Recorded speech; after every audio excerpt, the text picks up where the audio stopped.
요소수 때문에 베트남 200톤 군 방출이 200톤 요소수 그래봐야 이틀치라고 합니다. 네, 호주에선 7,000리터 추가 도입, 10여 개국과 긴급 협상 진행, 1만 톤 이상 확보 추진, 관세 내리고 매점 매석 단속, 군 비축 물량 방출도 검토하겠다고 하고요.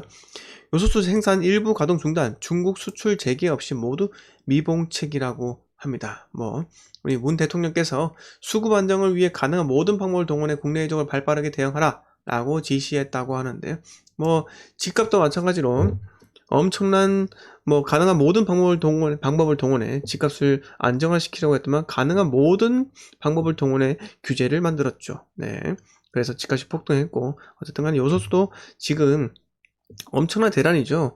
우리가 기존에 리터당 몇만 원이면 몇만 원인가요? 만 원인가요? 그렇게 구매할 수 있었던 요소수가 지금 리터당 10리터짜리인가요? 그 말통. 네, 그게 무슨 10만 원인가 15만 원인가 그렇게 팔리고 있죠. 암시장에서. 네, 당근마켓에서 그렇게 팔리고 있고 또 한편으로는 각 지역의 그 소방서에 또 자기가 가지고 있는 그 요소수를 전달하는 그런 훈훈한 미담도 이렇게 전해지고 있는 걸 봐서는 아직까지 대한민국이요. 네, 그렇게 불신적인 국가 그리고 갈등이 첨예하게 대립하고 있고 늘 정부도 마찬가지로 갈등을 조장하고 있죠. 네, 그런 와중에도 지금 이렇게 따뜻한 온정이 있는 것 같은 게 바로 대한민국의 모습이지 않겠나 이렇게 생각이 듭니다. 자, 이게 생각해보면요 코로나 백신 수송과 비슷한 상황이라고 해요. 네, 그 정도로 지금 국가적으로 긴급한 상황인데 코로나 사태 때는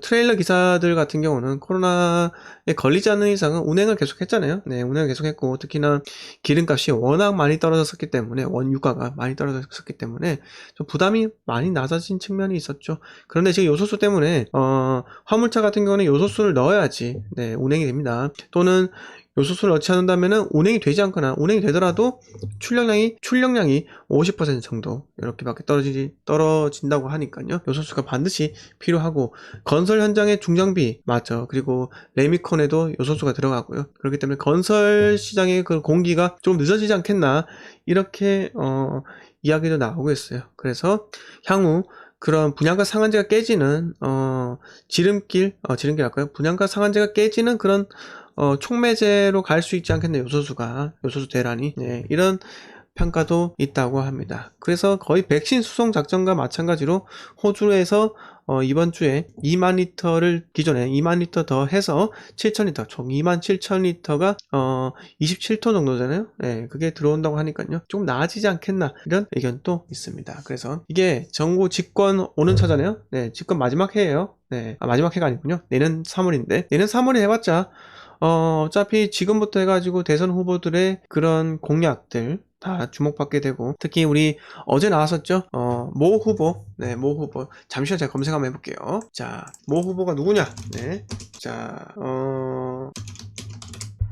모 후보께서 이렇게 나왔어요. 네, 이재명 후보께서 집은 공공재, 땅은 국민 모두의 것. 네, 그런데 국민의힘은 이게 바로 공산주의가 아닐까. 네, 이렇게 말씀을 했죠. 네, 그래서 우리 이재명 더불어민주당 대선 후보가 집은 공공재라고 강조하면서 부동산 불로소득 근절 의지를 밝히자 국민의힘은 공산주의라고 비판했다고 해요. 자, 어떻게 했냐? 공공 영역이 사고를 다양하게 해야 한다. 네, 자유민주주의 국가에서 내가 집을 한 채를 가지든 100채를 가지든 왜 관여하는 생각들이 있는데 생각을 좀 바꿔야 한다라고 하는데 네, 근데 저는 전혀 공감을 하지는 못하겠습니다. 네, 여러분들은 어떠세요? 공감되세요? 공감되시나요? 공감되시면은 네, 우리 이재명 후보님의 말에 공감이 되신다면요 대답을 하지 마세요. 네, 대답을 하지 마시고 네, 저랑 생각이 다르다 이렇게 생각을 할게요. 네, 소리 장군님께서 이러다 제2의 차이나 될 듯 하면서 자, 중국이 지금 시진핑이 지금 중국에서 지금 그 5일간의 대담이란 하나요? 하여튼 그걸 하고 있다고 해요. 그래서 시진핑 집권 체제를 더욱더 공고히 할 수 있는 뭔가를 지금 발표를 할 수 있다라고 하기도 하는데요. 그래서 그만큼 중국이 공산주의 국가가 그들의 말로는 경제 체제를 개방하면서 우리는 시장 경제를 인정하는 공산주의자 사회주의 국가다 이렇게 하는데요. 지금 현재 1년의 사태들 있잖아요. 작년 2020년 1월부터 해가지고 우리 신천지에서 코로나 사태가 워낙 커지면서 그때 난리가 났었죠. 난리가 났었어요. 그 이후에 교회든 어디든 간에 확산세가 지속됐었는데 그렇게 코로나라고 우리가 명명하면서 우한 폐렴이 아닌 코로나라고 명명을 하면서 그렇게까지 중국의 심기를 거스르지 않았는데 과연 요소수로 우리가 그들로부터 은혜라고 할까요? 은혜를 받을 수 있을까요?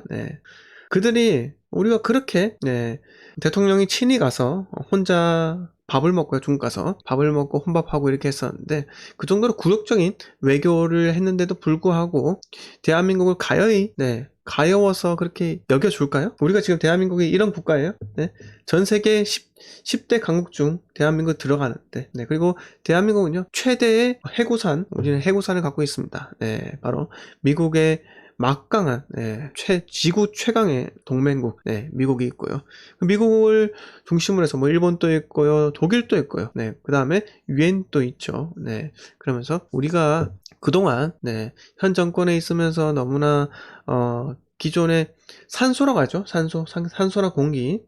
공기에는 산소가 또 70%인가요? 90%인가 있고 또 질소가 몇 프로 이렇게 있다고 하잖아요. 그 소중한 존재, 미국이란 소중한 존재를 우리가 그동안 잊고 살았던 거 아닌가? 5년 동안.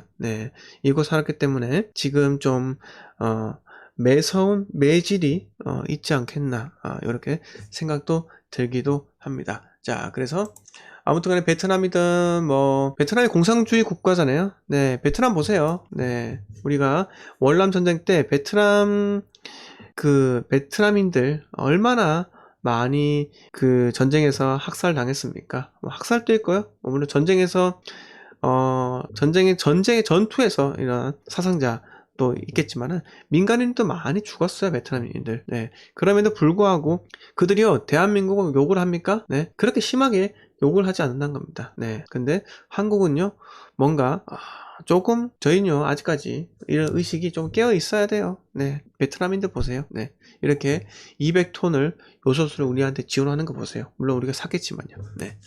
자, 다음 뉴스 넘어갈게요. 자, 그렇게 우리가 중국에서 태양광을 막 수입을 해가지고 대한민국 전역을 산림 자원을 훼손하면서까지 이 태양광을 막 심어댔어요. 근데 350만원 내면 연 200만원 수익 태양광 홍보한 정부 결국은 그래서 어떻게 되겠습니까?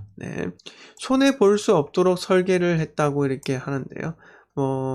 여러분들께서 결국은 이 뉴스에 나와 있다시피 국민이 부담해야 할 다 비용인 거예요. 자, 이렇게 그렇게 환경보호단체들이 4대 강때 욕을 하던 그 환경보호단체들이 현 정권 들어와가지고 태양광 사업을 막 일으킨다라고 했을 때 그 아무도 반대를 한 적이 없다는 겁니다. 그래서 이게 전부 다 후손에게 우리의 후손, 우리의 자식, 우리의 자녀들 세대로 연관이 된다는 겁니다. 집값이 올라서 그게 문제가 아니에요.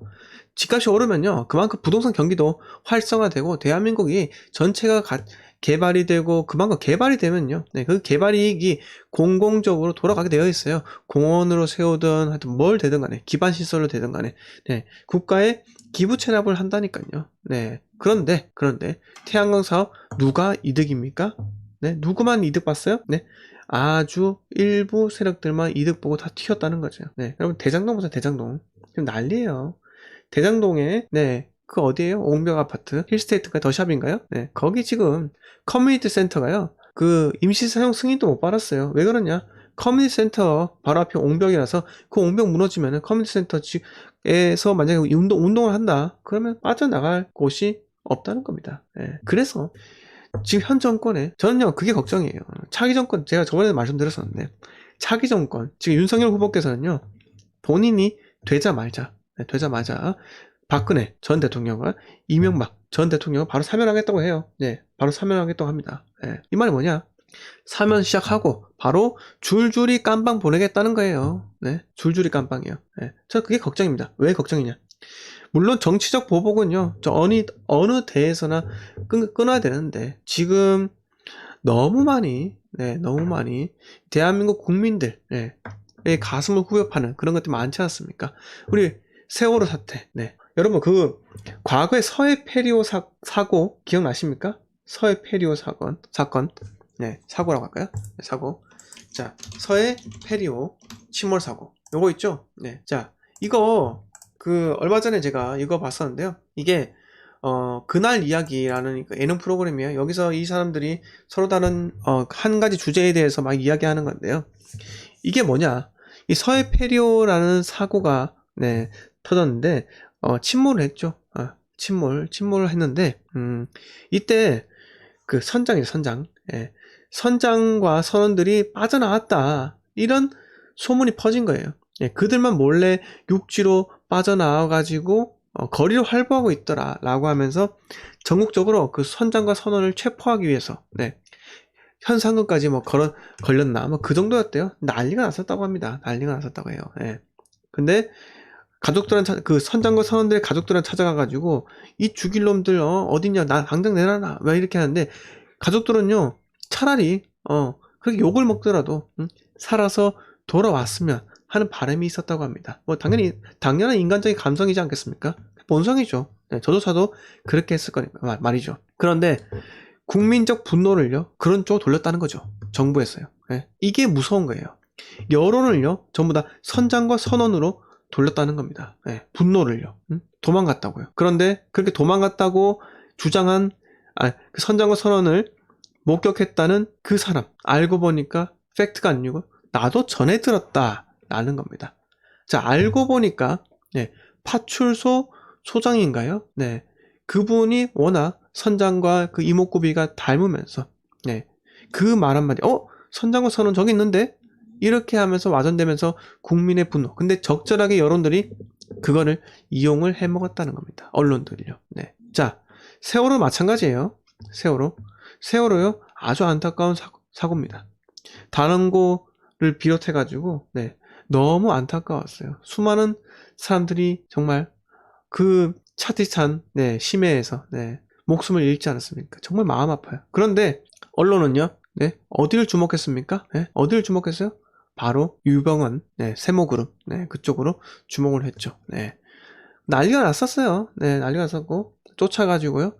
세모그룹의 그 유병헌 회장을 쫓아가지고 막 전국적으로 수배를 하다가 보니까는 네, 결국은 유병헌 세모그룹 전 회장인가요? 네, 고 유병헌 회장께서는 저기 순천이죠, 순천에서 그 차디찬 시체로 발견됩니다. 네, 뭐 소주병과 함께. 네, 그런데 그 유병헌의 사체가 세월호 사고 전이다, 후다라고 하면서 또 여러 가지 논란도 있었고요. 네, 근데 제가 드리고 싶은 말씀은요, 여러분들이 현실을 직시를 해야 한다는 겁니다. 네, 직시를 해야 된다는 거예요. 네. 우리가 그 세월호, 네, 그 서해 카페리오 이거 사건의 본질만 봐야 되는데, 네, 이거를 본질을 흐리기 위해서 수많은 공작들이 있다는 겁니다. 네, 공작들이 있어요.